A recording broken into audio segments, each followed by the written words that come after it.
Busan EFM's Prime News at 6. EU leaders are holding talks with Turkish Prime Minister in Brussels in an attempt to reach a deal over the migrant crisis. An EU proposal would see Turkey offered financial aid and political concessions in return for taking back all migrants traveling to Greece. EU leaders have watered down the incentives, and correspondents say it is unclear if a deal can be done. Nevertheless, the Turkish Prime Minister said he was hopeful of finding common ground and added that he wanted to keep a humanitarian perspective on the crisis. EU leaders agreed on a joint position to present to Turkey after late-night talks. The plan suggests that for every Syrian refugee sent back, another Syrian would be resettled in the EU directly from refugee camps in Turkey. Ahead of today's talks, German Chancellor Angela Merkel said Turkey had to meet international standards of protection for all migrants.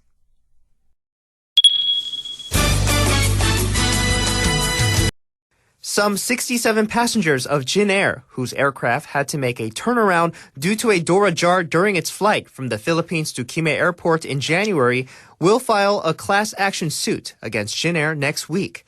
This is the first time that passengers will file a class action suit due to damages by a faulty aircraft.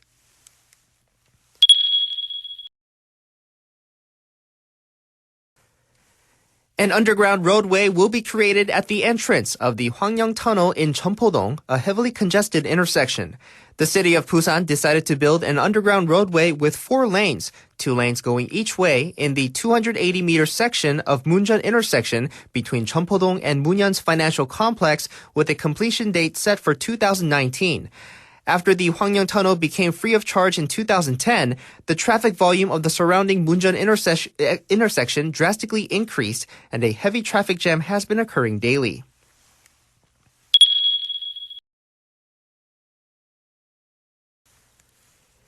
The Honorary Consulate of Guatemala in Busan has opened.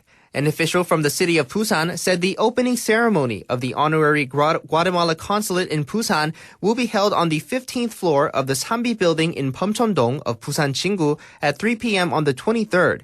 With the opening of the Honorary Guatemala Consulate in Busan, the city expects to see an increase in cooperation with the Central and South American areas, including Guatemala, for various categories such as distribution, food, and resources.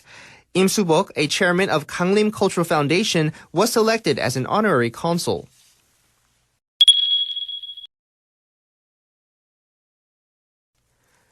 Proposed changes to a hotel in the Suyeong Yachting Center have passed through the Architectural Design Review Committee of the Haeundae-gu office on one condition.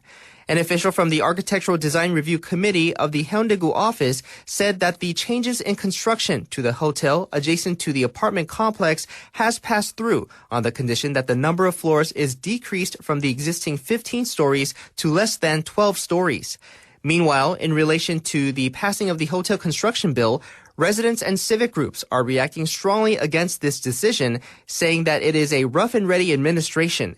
It is expected that the debate will continue.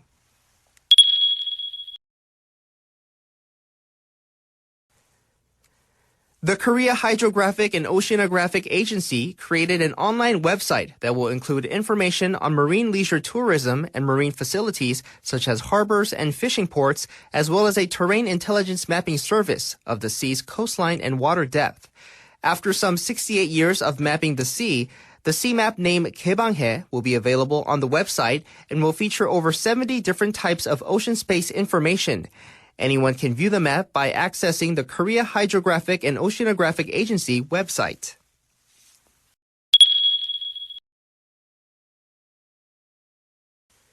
The South Korea-Japan bicycle race rivalry, in which the dignity of many players on both sides is invested in, will be held at the Changwon Velodrome for 3 days starting on the 25th.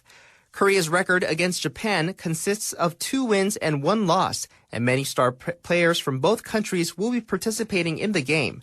The Changwon Cycle Racing Corporation expects that this rival match will help develop the national bicycle race industry out of a slump.